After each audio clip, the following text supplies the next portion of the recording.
Viral di media sosial, seorang bocah laki-laki terlindas mobil di kawasan parkir di Cimahi, Jawa Barat. Polisi membeberkan video cara Agus Buntung merayu korban perempuan yang akan dilecehkannya.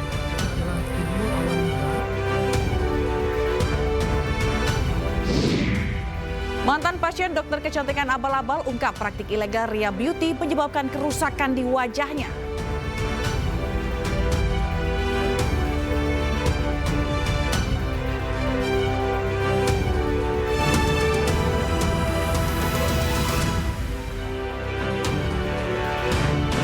Halo, selamat siang pemirsa. Apa kabar Anda hari ini? Senang sekali saya Fazilah Khairunisa kembali hadir menemani Anda dalam iNews Siang. Selain 3 berita utama tadi, iNews Siang juga akan menyuguhkan beragam informasi penting lainnya. Pemirsa, polisi membeberkan video cara Agus Buntung merayu korban perempuan yang akan dilecehkannya. Video yang diambil oleh salah satu pelapor ini juga menjadi barang bukti yang sudah dikantongi polisi untuk menjerat Agus. Saya punya bawaan mantra di tas saya isinya. Gitu, bawaan dari lahir yang bisa baca seseorang. Saya tahu kamu lagi banyak masalah. Saya bilang kamu harus kuat. Video bujuk rayu Agus pada korbannya dirilis oleh polisi. Dalam video berdurasi 3 menit 7 detik ini, korban berada di salah satu taman di wilayah Kota Mataram, lokasi Agus biasa melancarkan aksi menggait para wanita. Dalam video terdengar modus Agus yang terus merayu dan memanipulasi pikiran korbannya dengan dalih memiliki mantra dan kelebihan khusus. Saya tahu kamu lagi banyak masalah. Saya bilang kamu harus kuat. Kalau enggak, kamu akan sukses. Percaya sama saya.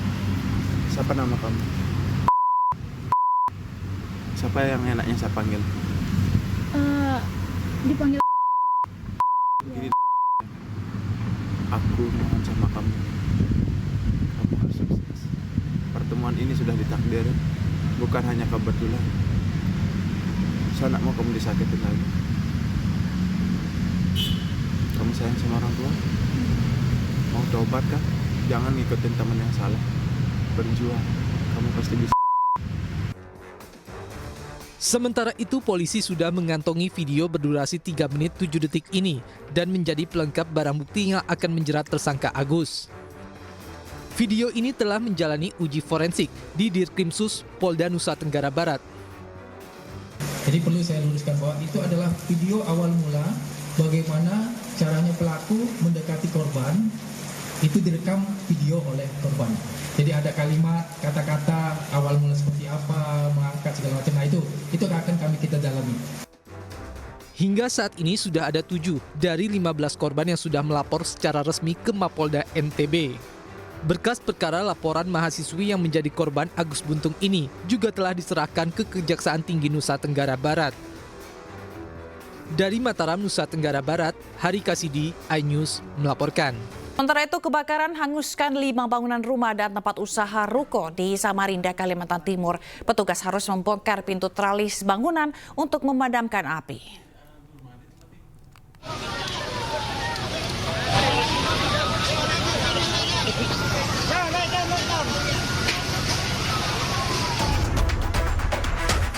Selasa dini hari, kebakaran terjadi di lokasi padat penduduk, tepatnya di Jalan Kemakmuran, Kecamatan Loajanan Ilir, Samarinda.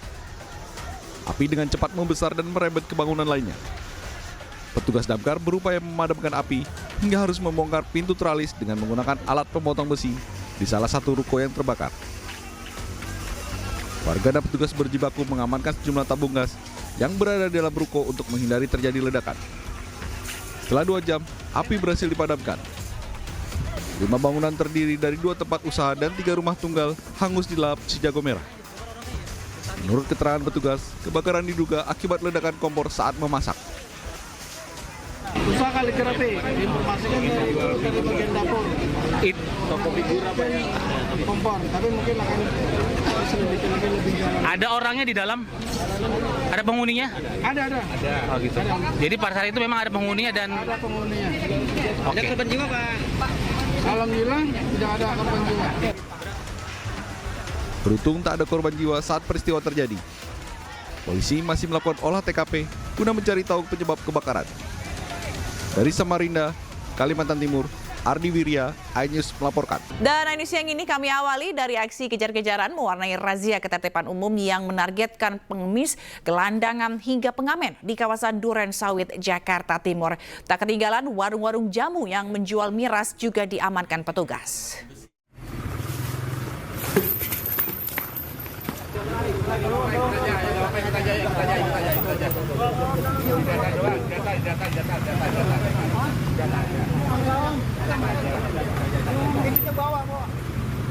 Pengamen badut jalanan ini terkejut dan berusaha kabur saat melihat kedatangan petugas dalam razia di kawasan Duren Sawit, Jakarta Timur dini hari tadi.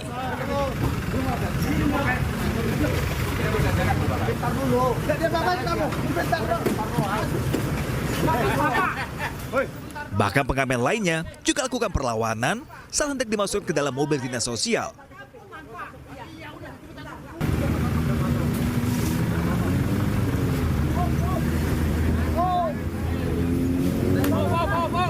Dirinya berteriak dan meronta agar dilepaskan petugas. Meski demikian, petugas tetap membawanya ke kantor dinas sosial. Mereka terpaksa diamankan lantaran meresahkan masyarakat. Selain razia pemerlu pelayanan kesejahteraan sosial atau PPKS, petugas juga targetkan warung-warung jamu nakal yang menjual minuman keras. Sebagai Satpol PP menertibkan serentak se-Jakarta Timur untuk antisipasi hal-hal yang tidak diinginkan. Apalagi kita di sini lagi antisipasi juga untuk masalah tentang tawuran yang diindikasi adanya minuman beralkohol yang memicu salah satunya ya tawuran. Nah ini langkah kita Satpol PP untuk antisipasi tawuran. Salah satunya ini dia kita menertibkan minol berbagai macam jenis khususnya di wilayah Kecamatan Duren Sawit. Seluruh PPKS yang terjaring nantinya akan dibina. Bila masih memiliki keluarga dan memenuhi syarat akan dikembalikan ke keluarga agar tidak berkeliaran di jalanan. Dari Jakarta, Rio Manik, iNews melaporkan. Sementara itu berkas perkara IWAS atau Agus masih belum lengkap. Menurut pihak kejaksaan, jumlah korban yang tertera dalam berkas perkara belum sesuai dengan yang terungkap oleh Komisi Disabilitas Daerah atau KDD. Kami dari hasil penelitian berkas perkara masih terdapat kekurangan alat bukti sehingga kami memberikan petunjuk apa yang harus dilengkapi. Kalau dari media ramai bahwa ada posko pengaduan terhadap korban-korban IWAS, itu kurang lebih sudah belasan. Namun demikian masih dalam berkas perkara karena dari awal itu. Republik Indonesia, Saifullah Yusuf mengunjungi IWAS alias Agus penyandang disabilitas yang menjadi tersangka kasus pelecehan seksual di Mataram. Mensos memastikan hak dan kebutuhan Agus sebagai difabel terpenuhi.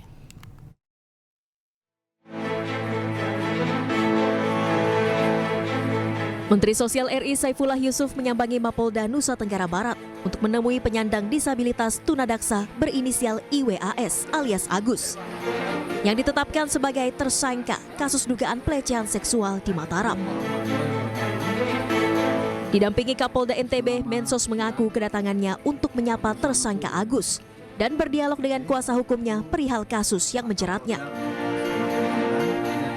Mensos juga memastikan segala hak dan kebutuhan Agus sebagai seorang penyandang disabilitas tetap terpenuhi.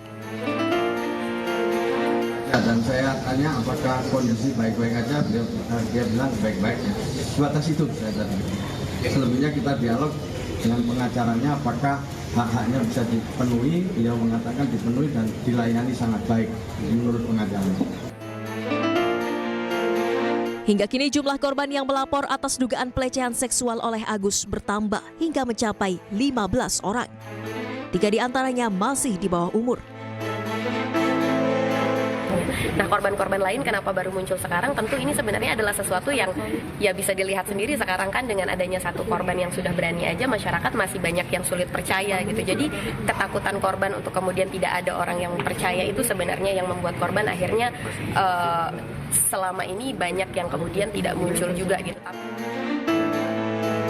Berkas perkara kasus dugaan pelecehan seksual yang menjerat penyandang disabilitas Agus dalam waktu dekat akan dilimpahkan penyidik ke Kejaksaan. Sementara para korban pelecehan seksual akan meminta perlindungan ke LPSK. Dari Mataram, Nusa Tenggara Barat, Hari Kasidi, iNews melaporkan.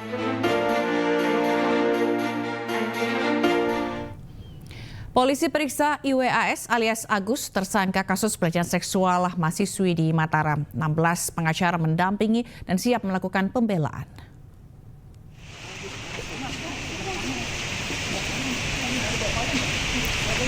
Iwayan Agus Suwartama alias Agus, tersangka pelecehan seksual terhadap mahasiswi di Mataram mendatangi Mapolda NTB. Didampingi ibu kandungnya, Agus datang untuk diperiksa penyidik Subdit 4 PPA Ditkrimum Polda NTB. 16 pengacara turut mendampingi dan siap memberikan pembelaan kepada Agus. Rencananya hari ini Polda NTB juga akan menggelar rekonstruksi pelecehan seksual dalam rangka melengkapi berkas perkara ke Kejaksaan. Dan hingga saat ini sudah ada 15 korban yang melapor ke Komisi Disabilitas Daerah atau KDD NTB. Berapa jam diperiksa? Ya dari jam 10 ya. Ya ini udah sampai jam. Mana ada kendala teknis listriknya Pak? Ya. Setelah ini apa agendanya besok Pak? Masih lanjutan pemeriksaan. Kemudian ada agenda rekonstruksi yang kami dapat informasi di Jaksa. Dari penyidik baru. Kapan tuh? Besok. Besok jam 8. Ada berapa pengacara yang mendampingi? Sejauh ini kami. Dan untuk mengetahui informasi lebih lanjut mengenai kasus dugaan pelecehan dengan tersangka IWAS alias Agus, kita sudah terhubung dengan rekan Hari Kasidi di Polda NTB. Selamat siang Hari, ini kapan rencananya rekonstruksi kasus Agus ini digelar? Selamat siang Mbak. Jadi berdasarkan update informasi, sejatinya rekonstruksi akan dilaksanakan Rabu besok pagi. Seperti itu Mbak. Baik. Kalau untuk dari total korban saat ini sudah berapa? Dari keterangan update terakhir dari Komisi Disabilitas Daerah Provinsi Nusa Tenggara Barat menyebutkan ada 15 korban Mbak. 15 korban. Namun dari keseluruhan korban itu sudah ada 5 yang bersedia memberikan BAP begitu Mbak. Oke, bagaimana dengan 10 lainnya? 10 lainnya baru hanya melapor ke KDD namun tidak bersedia untuk memberikan di BAP begitu. Seperti itu. Baik, kalau tadi diinformasikan sebelumnya begitu Agus sempat mendatangi Mapolda begitu ya. Apa yang dibahas atau apa yang dilakukan? Ya, kurang jelas Mbak soalnya. Ya, rekan Hari? Ya Mbak? Iya, kalau tadi diinformasikan sebelumnya ada Agus datang gitu ke Mapolda dengan didampingi oleh 16 kuasa hukum kalau tidak salah begitu ya. Apa agendanya? Apa yang dilakukan Agus datang ke Mapolda pada saat itu? Ya, pada Senin kemarin Agus memang didampingi oleh ibunya langsung beserta 16 pengacaranya untuk memenuhi panggilan penyidik memberikan keterangan tambahan. Gitu, Mbak. Oke, lalu ada fakta baru apa lagi yang terungkap? Kalau fakta baru yaitu beredarnya video suara rekaman Agus dengan salah satu calon mangsanya, kita bilang kan itu beredar caranya merayu dan terus membujuk korban supaya mau diajak ke penginapan. Baik. Lalu kita akan sama-sama menantikan begitu ya bagaimana perkembangan dari kasus dugaan pelecehan seksual yang dilakukan oleh Agus Buntung ini. Terima kasih rekan Hari Kasidi telah melaporkan langsung dari Polda NTB. Selamat bertugas kembali, selamat siang. Dan untuk mengetahui informasi terkini kita akan bergabung dengan rekan Suryono Soekarno di Kecamatan Ulu Jami, Pemalang. Selamat siang rekan Suryono. Selamat siang Mbak Zila. Baik, Suryono, ini apakah sudah diketahui begitu penyebab korban meninggal dunia dari keterangan polisi? Ya, selamat siang. Saat ini memang sudah ada seorang tersangka yang diamankan, namun nanti aparat kepolisian akan merilisnya sore hari. Dugaan sementara pelaku adalah tidak jauh dari rumah ini, tepatnya hanya berdampingan, namun sampai saat ini masih diperiksa intensif aparat kepolisian dan mereka adalah masih ada masih keluarga besar. Dan saat ini memang masih diperiksa. Untuk rumah korban sendiri saat ini masih banyak didatangi para pelayat atau takziah. Rekan-rekan dari korban, anak-anak SD, juga gurunya juga mulai berdatangan di tempat ini. Kemudian lokasi ini memang banjir karena cuaca cukup hujan deras sehingga menyulitkan juga untuk kemarin pemakaman hingga cukup hingga malam hari. Namun saat ini memang banjir masih tersisa di belakang kami ini. Untuk keluarga masih melakukan doa tahlil biasa selama 7 hari dari mulai tadi malam hingga seminggu ke depan. Hingga kini warga masih menginginkan agar kasus ini tetap seluas-luasnya, agar detail betul sehingga mereka bisa tahu mengenai kejadian ini. Baik. Baik, Mbak Zila. Baik. Rekan Suryono, kalau diinformasikan sebelumnya bahwa korban ini kan sempat dinyatakan hilang begitu ya oleh keluarga. Ya. Berapa lama dari korban dinyatakan hilang sampai akhirnya ditemukan dalam kondisi sudah tidak bernyawa? Ya, pada minggu siang sekitar pukul 10 ibunya ini mengajak si korban untuk ikut berbelanja ke pasar karena pemilik rumah atau korban ini berdagang ibunya kemudian atau ada warung dan tetapi si korban tidak mau sehingga sendirian di rumah. Antara pukul 10, kemudian pukul setengah 12 ibunya sudah datang dari pasar mencari putrinya, namun tidak ketemu. Kemudian dilakukan pencarian dari mulai siang sampai sore, melibatkan banyak relawan dan warga. Dan sekitar pukul 10, setengah 11 malam baru ketemu dan ditemukan oleh ayahnya sendiri di posisi di gudang atau di dapur dengan posisi di dalam karung yang terikat dan kondisi sudah meninggal dunia. Demikian Mbak Zila. Oke, kalau baik, berarti nanti rilisnya polisi akan dilakukan pada sore hari untuk kejelasan siapa tersangka? Ya, tersangkanya sekarang sudah diamankan dan akan dirilis sore hari. Masih di bawah umur dan ada perlakuan asusila atau sebelumnya ada bekas-bekas asusila karena sesuai dengan kemarin diadakan otopsi itu. Demikian, Mbak. Baik, berarti tersangka ialah orang terdekat korban dan juga sempat ada dugaan ada tindakan asusila begitu ya yang menimpa korban. Kita akan tunggu bagaimana nanti kejelasan yang akan disampaikan oleh pihak kepolisian pada sore hari nanti. Terima kasih rekan Suryono Soekarno melaporkan langsung dari Pemalang, Jawa Tengah. Selamat bertugas kembali. Salam sehat. Pemirsa, seorang ibu rumah tangga diculik di depan rumahnya terekam kamera pengawas dan viral di media sosial. Meski selamat, namun kini korban mengalami trauma. Sementara polisi memburu pelaku penculikan. Aduh, gak ada plat nomor. Plat nomornya dicopot. Oh, pistol. Rekaman kamera pengawas merekam peristiwa penculikan yang dialami oleh Santi, seorang ibu rumah tangga di Kota Bandung, Jawa Barat. Dalam rekaman, terlihat pelaku turun dari minibus warna gelap bergerak mundur mendekati mobil korban. Kemudian salah satu pelaku menodongkan korban sambil menarik tangan korban masuk ke dalam mobil pelaku. Meski sempat teriak, namun korban sudah dibawa oleh mobil pelaku. Pihak keluarga yang mengetahui hal ini langsung melaporkan peristiwa ini ke polisi.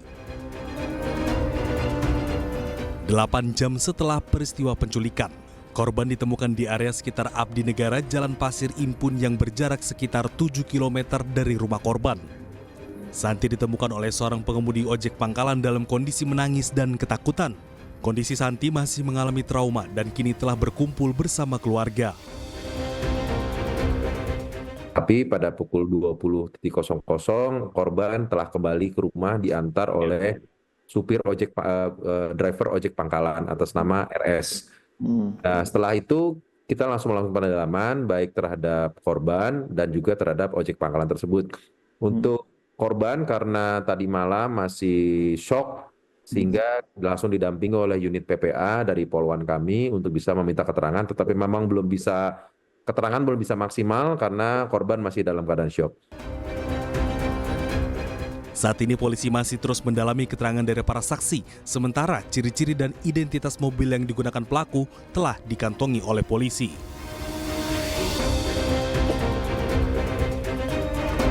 Hati karena sering diejek, seorang pemuda menganiaya temannya dengan senjata tajam di Pariaman, Sumatera Barat. Akibat penganiayaan, korban terluka di lehernya.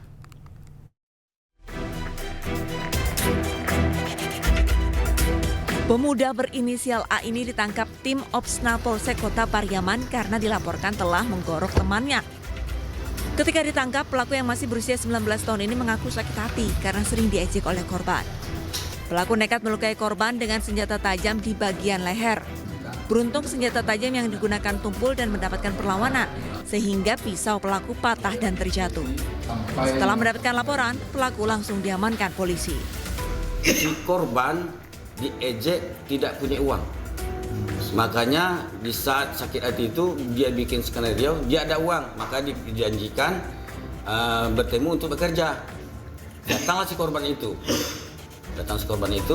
Setelah datang, pelaku izin sebentar ke WC, buang air kecil. Kembali dari WC, buang air kecil itu, sedang membelakang si korban, langsung disikat, mengarahkan pisaunya ke lehernya. Korban sempat dirawat di RSUD Pariaman, kemudian diperbolehkan pulang karena luka di lehernya tidak membahayakan. Kini tersangka ditahan di Mapolres Pariaman. Pelaku dikenakan pasal 354 KUHP tentang penganiayaan berat dengan ancaman hukuman 5 tahun penjara. Dari Pariaman, Sumatera Barat, Eka Gus Priyadi, iNews melaporkan. Pemirsa, sidang Komisi Kode Etik Polri atas kasus dugaan penembakan Aibda Robik terhadap 3 pelajar SMK Negeri 4 Semarang diputus pemberhentian tidak dengan hormat. Dalam persidangan, Aibda Robik terbukti melakukan penembakan.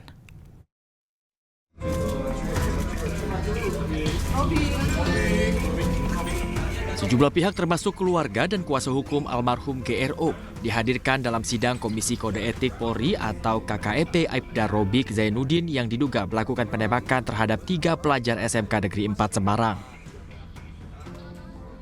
Sidang yang berlangsung selama 9 jam dipimpin oleh AKBP Edi Sulistyo, Pamen Direktorat Reserse Narkoba Polda Jawa Tengah, memutus Aibda Robik dipecat sebagai anggota Polri. Aibda Robik terbukti melakukan penembakan kepada ketiga korban. Dan putusannya adalah Aibda R selaku terduga pelanggar ini mendapat putusan PTDH, yaitu pemberhentian tidak dengan hormat. Yang bersangkutan ini yaitu melakukan perbuatan tercela, yaitu perbuatan melakukan penembakan terhadap sekelompok orang yang lewat atau kelompok anak yang sedang menggunakan sepeda motor.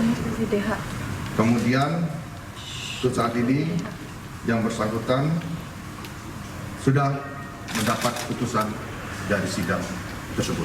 Kalau orang ketemu yang meninggal, yang membunuh anak saya itu wajar kalau saya marah sekali ya. Apakah ada permintaan maaf dari Aibda Robik saat bertemu? Tidak ada sama sekali. Dia tidak ngomong sesuatu? Tidak ada ngomong sama sekali. Pak Andi tanggapannya puas Mas dengan pemberhentian tidak hormat yang dilakukan kepada tersangka. Saya sangat senang. Usai diputus PTDH, Aibda Robik akan mengajukan banding. Meski demikian, keluarga korban berharap banding yang diajukan akan ditolak. Dari Semarang, Jawa Tengah, Kristadi, iNews melaporkan. Anda masih bersama kami di iNews Siang. Pemirsa, tim kuasa hukum Ridwan Kamil Suswono menjadi paslon pertama di tingkat provinsi yang datang ke MK untuk lakukan gugatan. Pihak Ridho mengklaim kantongi berbagai bukti kecurangan di Pilkada Jakarta.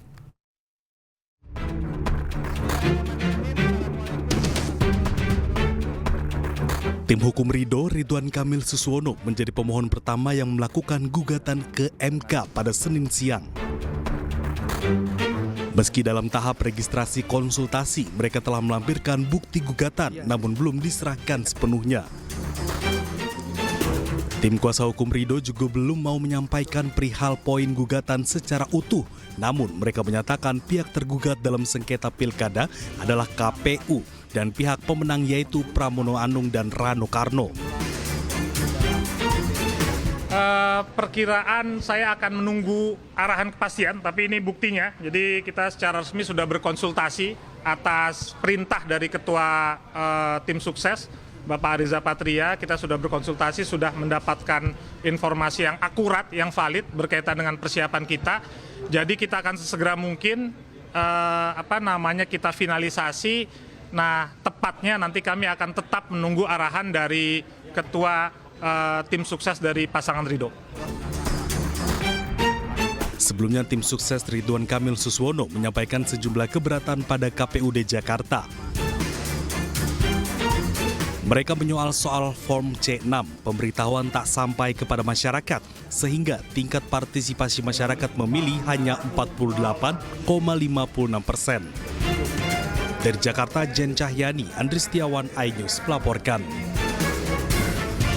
Itu berdasarkan hasil rekapitulasi KPU Provinsi Sumut, pasangan Cagup dan Cawagup Bobi Nasution Surya berhasil memenangkan pemilihan Pilgub Sumut 2024.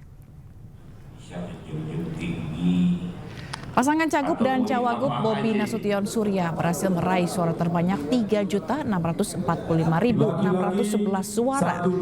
Sementara pasangan Edi Rahmayadi dan Hasan Basri Sagala memperoleh 2.009.311 suara. Rekapitulasi perolehan suara dilakukan dalam rapat pleno terbuka yang berlangsung 2 hari di sebuah hotel di Medan. Kegiatan ini dihadiri oleh perwakilan KPU, Bawaslu dari 33 kabupaten kota di Sumut dan perwakilan saksi dari kedua pasangan calon. Namun tim saksi dari pasangan calon nomor urut 2, Edi Rahmayadi dan Hasan Basri Sagala tidak menandatangani hasil rekapitulasi tersebut karena keberatan.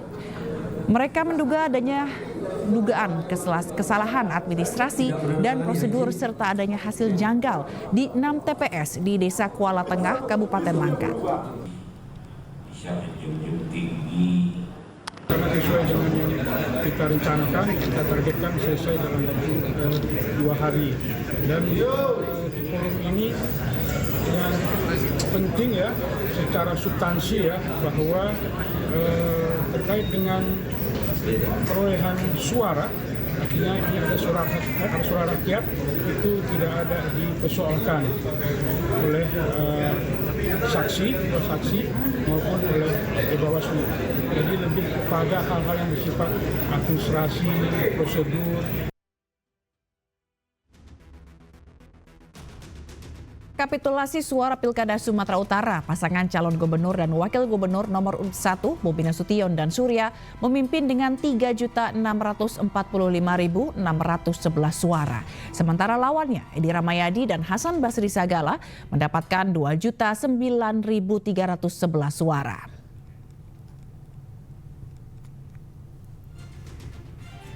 Menariknya, suara yang dinyatakan sah sebanyak 5.654.922 suara. Sementara suara tidak sah ada 200.098.574 suara. Daftar pemilih di Sumatera Utara mencapai 10.771.496. Total pemilih yang tidak gunakan hak suaranya ada 4.181.000 warga.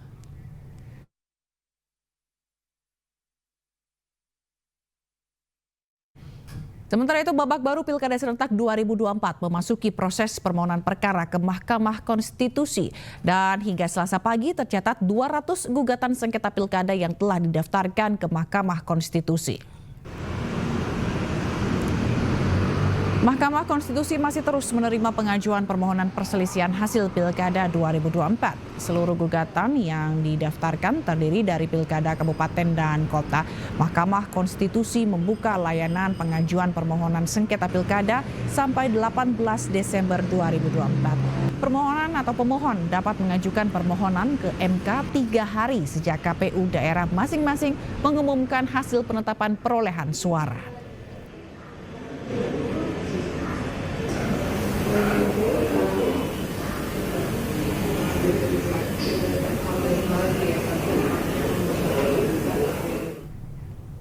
Dan untuk membahas lebih lanjut mengenai gugatan sengketa Pilkada 2024, kita akan bergabung dengan rekan Jen Cahyani di Mahkamah Konstitusi Jakarta.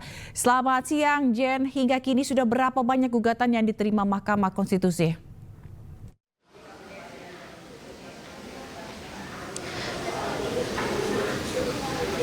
Baik Zila dan juga pemirsa, hingga saat ini Mahkamah Konstitusi sudah menerima 207 pemohon untuk permohonan sengketa Pilkada serentak 2024. Di antaranya rinciannya yakni 2 dari tingkat gubernur atau provinsi, kemudian 166 dari tingkat kabupaten dan 39 dari tingkat kota atau wali kota.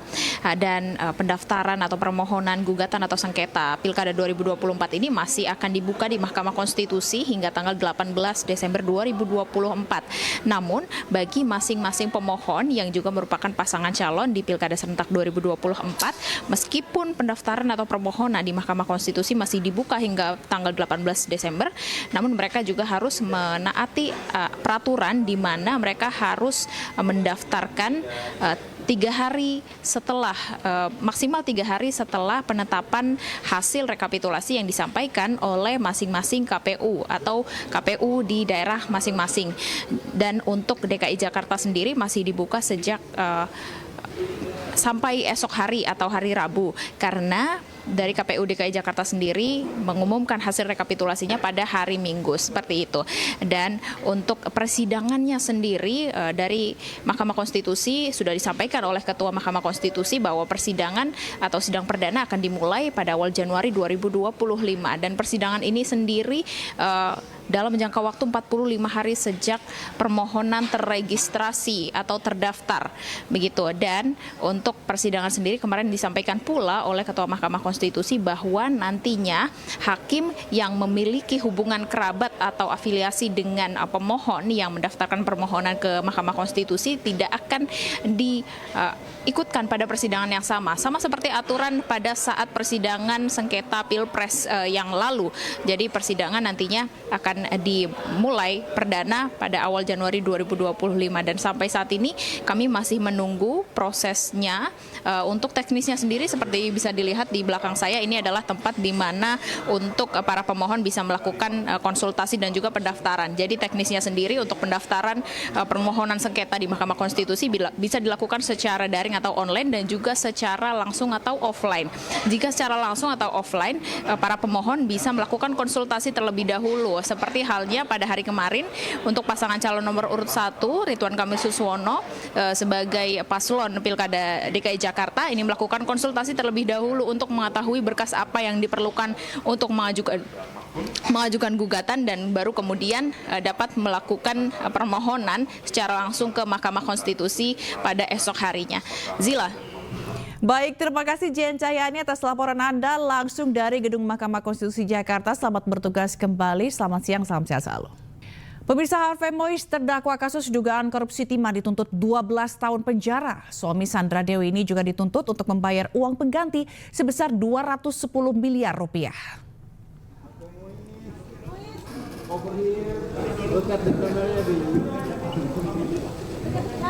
Sidang tuntutan suami Sandra Dewi, Harvey Mois, digelar di Pengadilan Tipikor Jakarta Pusat kemarin. Dalam kasus dugaan korupsi pengelolaan timah ini, Harvey Mois dituntut 12 tahun penjara dan denda sebesar 1 miliar rupiah. Harvey juga dituntut untuk membayarkan uang pengganti sebesar 210 miliar rupiah. Bila tidak mampu membayar, maka seluruh harta Harvey Mois akan disita. Dalam berkas tuntutannya, jaksa penuntut umum menekankan Harvey turut merugikan negara sebesar 300 triliun rupiah. Menjatuhkan pidana kepada terdakwa Harvey Mois dengan pidana penjara selama 12 tahun, dikurangkan sepenuhnya dengan lamanya terdakwa ditahan dengan perintah agar terdakwa tetap dilakukan penahanan di rutan. 3. Menghukum terdakwa membayar denda sebesar 1 miliar rupiah dengan ketentuan apabila tidak dibayar diganti dengan pidana kurungan selama 1 tahun. 4. Membebankan terdakwa membayar uang pengganti sebesar 210 miliar rupiah dengan ketentuan jika terdakwa tidak membayar uang pengganti tersebut paling lama 1 tahun, 1 bulan sesudah putusan pengadilan telah memperoleh kekuatan hukum tetap, maka harta benda milik terdakwa dapat disita oleh jaksa dan dilelang untuk membayar uang pengganti. Soal korupsi pemirsa dan indikasi merugikan negara sekitar 9,7 miliar rupiah, Kepala Desa Tambak Sawah Waru, Sidoarjo, Jawa Timur dijebloskan ke penjara. Hal ini ia bekerja sama dengan sejumlah warga mengelola rumah susun milik Pemkab Sidoarjo selama 14 tahun tanpa persetujuan Pemkab Sidoarjo selaku pemilik aset. Kejaksaan Negeri Sidoarjo akhirnya menjebloskan Imam Fauzi bersama 3 rekannya ke Rutan Kajati, Jawa Timur usai diperiksa intensif. Rumah susun milik pemerintah yang seharusnya dikelola oleh pemerintah setempat ini dikelola Imam Fauzi bersama 3 rekannya sejak tahun 2008 hingga 2022. Uang hasil pengelolaan tidak disetorkan ke pemerintah selaku pemilik aset, namun justru diduga digunakan untuk kepentingan pribadi. Ya, berapa Pak besaran kerugian negaranya? 9 miliar 700 juta rupiah, sekitar itu.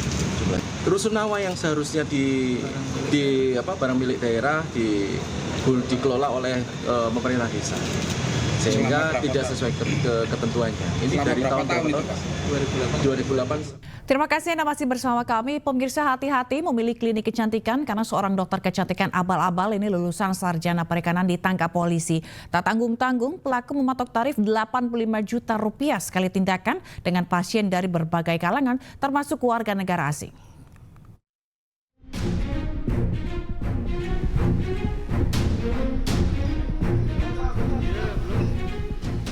Seperti inilah Ria Agustina atau Ria Beauty, seorang sarjana perikanan menjalankan praktik ilegal sebagai dokter kecantikan gadungan. Praktik yang dilakukannya sangat ekstrim, melukai wajah ataupun anggota tubuh pasien. Bukan seorang dokter, praktik tanpa SOP medis, dan kliniknya pun ilegal. Ria Agustina alias Ria Beauty bersama asistennya ditangkap Polda Metro Jaya di sebuah hotel di kawasan Kuningan, Jakarta Selatan. Ria membuka praktik di hotel-hotel dengan tarif 85 juta rupiah sekali tindakan. Pasiennya dari beragam kalangan, bahkan warga negara asing. Alat yang digunakan pelaku tidak berizin edar, serta krim wajah tidak terdaftar di BPOM. Tersangka bukan merupakan tenaga medis ataupun tenaga kesehatan yang dengan sengaja mengambil keuntungan dengan cara membuka jasa, menghilangkan bopeng pada wajah dengan cara digosok. Dokter gadungan ini pun dijerat Undang-Undang Kesehatan, terancam penjara paling lama 12 tahun atau denda 5 miliar rupiah. Dari Jakarta, Stephen Patinama, Muhammad Khairuddin, iNews melaporkan. Pemirsa, salah satu pasien dokter abal-abal, Ria Agustina, mengungkapkan bahwa kulitnya menjadi rusak dan meradang selama berminggu-minggu usai menjalani prosedur praktik ilegal di Ria Beauty. Dan saat ini kita sudah terhubung dengan Laura Azani yang akan menceritakan pengalamannya. Selamat siang Mbak Laura. Selamat siang Mbak, terima kasih. Pertama-tama saya mengucapkan buat TV iNews yang udah mau mengungkapkan atau mengundang saya sebagai salah satu korban.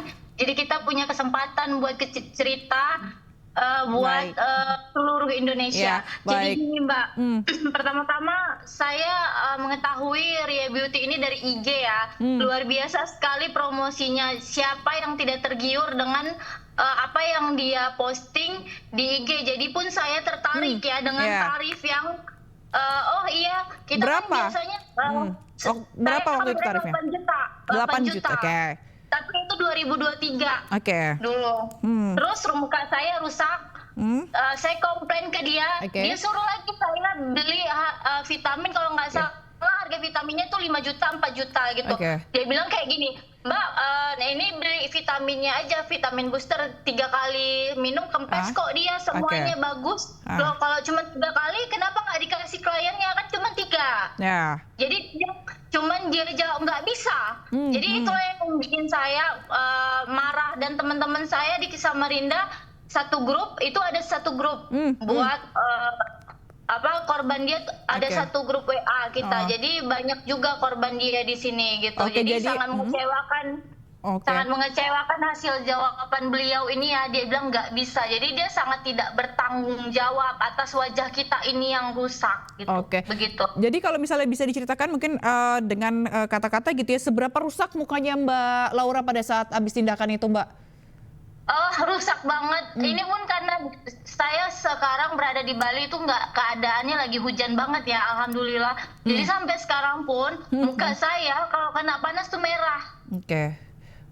Jadi saya tiap bulan sekali tuh harus laser, harus DNA salmon. Kalau enggak muka saya merah.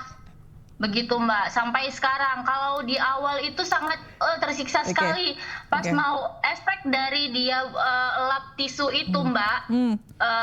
Lap tisu di muka kita yang berdarah, ketika kering itu gatalnya luar biasa sampai saya nangis nggak bisa tidur, sampai kepala saya tuh mau meledak rasanya. Jadi kita chatan satu grup itu udah sedih semua kan Mbak, karena benar-benar saya gatal, muka itu benar-benar mau meninggal rasanya. Ya ampun. Dan kenapa korban-korbannya ini tidak melapor ya Mbak? Karena pasti sibuk mengurusi mukanya yang rusak. Dan ini kan dia bilang itu nanti tunggu proses gini. Jadi kan orang tunggu kan proses itu kan. Apalagi setelah itu dia menawarkan kembali buat beli vitamin dia. Jadi kita di situ sangat tidak percaya lagi nih sama dia sehingga tidak membeli produk itu gitu Mbak. Jadi muka kita seperti ini. Baik Mbak, berapa lama proses dari mukanya Mbak pada saat habis tindakan sampai akhirnya berapa lama prosesnya? Mengelupasnya itu 2 minggu, merahnya itu baru garis-garisnya itu 6 bulan. 6 bulan saya itu selama 6 bulan itu saya rutin laser, tapi lihat ini sampai sekarang masih ada ya bekas-bekas roller dia. Itu sampai sekarang masih ada. 6 bulan itu laser di tempat yang sama ya Mbak? Enggak, laser di tempat dokter yang bagus Mbak. Dokter yang mahal, yang benar-benar gelarnya dokter. Jadi mereka lah yang menyelamatkan saya dari hancurnya muka saya dari dia beauty. Untuk katanya untuk prakteknya juga nggak di klinik ya Mbak, di hotel ya? Enggak, di hotel di waktu itu Mbak di Samarinda di Hotel Mesra.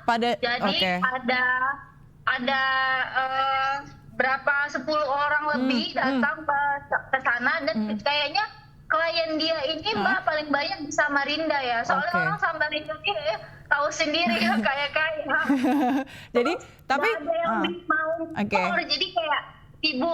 Jadi saya nggak bisa melapor karena kan kalau melapor harus ada saksi. Jadi saya nggak bisa melapor ke Adito. Tapi Mbak Laura, bagaimana Mbak Laura pada saat itu yakin bahwa dengan pertama praktek itu juga tidak dilakukan di klinik gitu? Apa yang membuat Mbak Laura akhirnya tetap percaya bahwa ini akan berjalan dengan semestinya gitu? Pertama, tidak ada komentar buruk di IG-nya. Reviewnya bagus semua gitu ya? Iya, saya heran juga kenapa bisa seperti itu. Gitu. Padahal ternyata korbannya itu udah banyak. Tapi setelah saya punya grup di Samarinda ini, gitu. Jadi lihat reviewnya luar biasa, langsung sembuh seperti apa yang dia posting. Nggak tahu itu orang-orangnya juga sampai saya pengennya waktu komentar gitu ada yang nongol ya dari video orang-orang yang di foto itu nongol, tapi nggak ada itu, nggak ada yang nongol kayak gitu. Pas saya komen IG dia, tapi orang yang mukanya sembuh itu nggak ada komen dari orang yang di post. Jadi intinya di sosial medianya juga terlihat baik-baik saja gitu ya. Jadi saya tidak curiga sama sekali. Jadi bisa jadi penipuan juga begitu. Gelar dia yang panjang, saya nggak ngerti itu buat apa sih semua ya. Terus kliennya banyak, rela bayar segitu mahal, jadi saya percaya. Baik Mbak Laura, apakah dalam waktu dekat ini Mbak juga akan melapor ke polisi atau akan melakukan langkah hukum tertentu? Kalau Laura lihat ya Laura sendiri mau melaporkan, cuman nggak tahu kenapa mungkin lagi pada sibuk ngurusin mukanya, jadi saya nggak punya sakti. Padahal banyak 10 korbannya, tapi nanti saya Rencananya sih mau lapor ke polisi. Baik. Tentunya kita berharap juga begitu ya, tidak ada lagi korban-korbannya dan juga semoga dikuatkan gitu ya menghadapi ini masuknya cobaan gitu ya. Terima kasih juga Mbak Lore telah berkenan untuk cerita di iNews Siang bersama kami, Mbak. Sehat selalu ya Mbak, tetap semangat. Seorang mahasiswi di Demak, Jawa Tengah ditangkap lantaran menawarkan video asusila yang diperkenankannya melalui media sosial atau diperankannya maksud kami. Uang hasil penjualan video mesum tersebut digunakan untuk foya-foya dan judi online.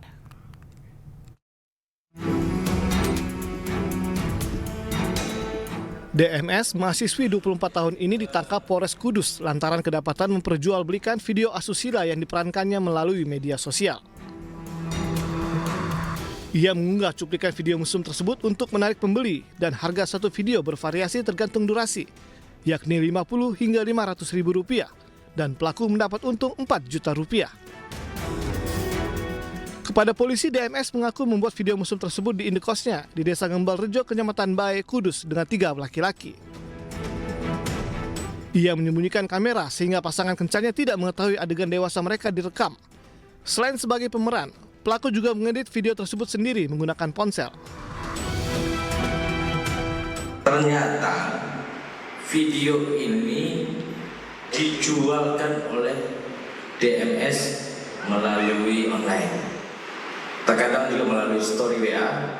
Ya. Jadi DMS ini memposting di story di WA-nya sehingga mengundang beberapa masyarakat yang tergabung di dalam grup kontaknya untuk membeli.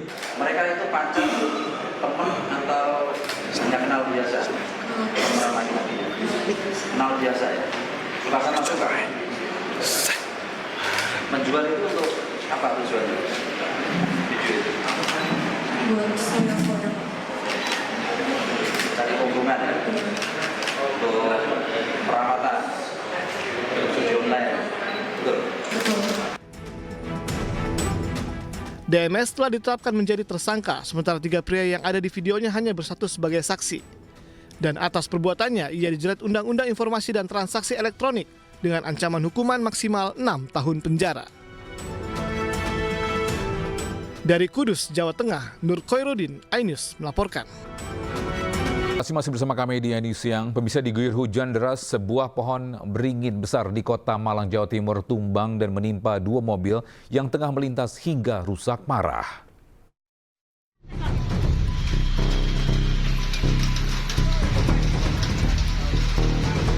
Hujan deras yang mengguyur Kota Malang pada Senin pagi mengakibatkan sebuah pohon beringin tua berdiameter 1 meter tumbang menimpa 2 mobil yang tengah melintas hingga mengalami kerusakan parah.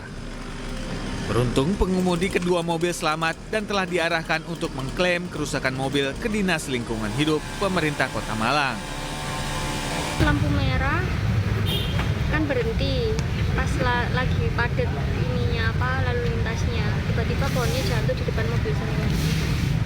Saat itu hujan angin atau Hujan, tapi kalau angin enggak. Ya, kita kedapatan 2 mobil yang saat lewat ya. Kedapatan ketimpa pohon. Untuk pemilik kita sudah arahkan ke Dela untuk mengajukan klaim. Tugas gabungan langsung melakukan evakuasi pohon tumbang.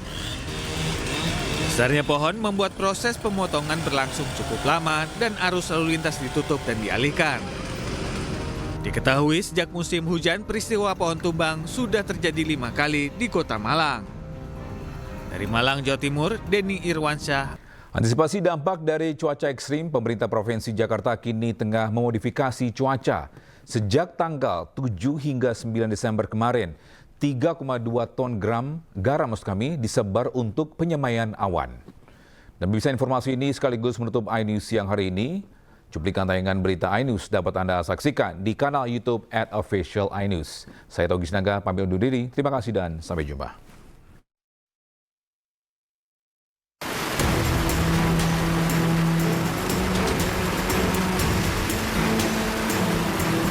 Badan Meteorologi, Klimatologi, dan Geofisika memprediksi potensi hujan intensitas ringan hingga lebat akan melanda Jabodetabek yang dikhawatirkan akan mengulang bencana banjir besar seperti pada 2020 lalu. Mengantisipasi dampak cuaca ekstrim, sejak 7 hingga 9 Desember, Badan Nasional Penanggulangan Bencana Provinsi Jakarta telah memodifikasi cuaca dengan menyemaikan 3,2 ton garam di langit perbatasan wilayah Jakarta. Dari hasil penyemaian selama 3 hari, meski hampir seluruh wilayah Jakarta masih dilanda hujan, namun intensitasnya tidak terlalu tinggi. Anggarannya dari mana? Anggaran yang sudah tersedia di BPPD. Ini untuk tahap pertama. Hasilnya bagaimana?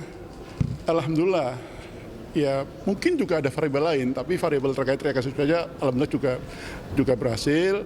Memang seperti yang disampaikan pada rapat, rekayasa cuaca tidak berarti akan menghentikan hujan, tapi paling tidak akan mengurangi intensitas hujan secara signifikan. Dan kita lihat tanggal 7, 8, insya Allah hari ini juga kan hujan relatif ringan gitu ya, itu membantu.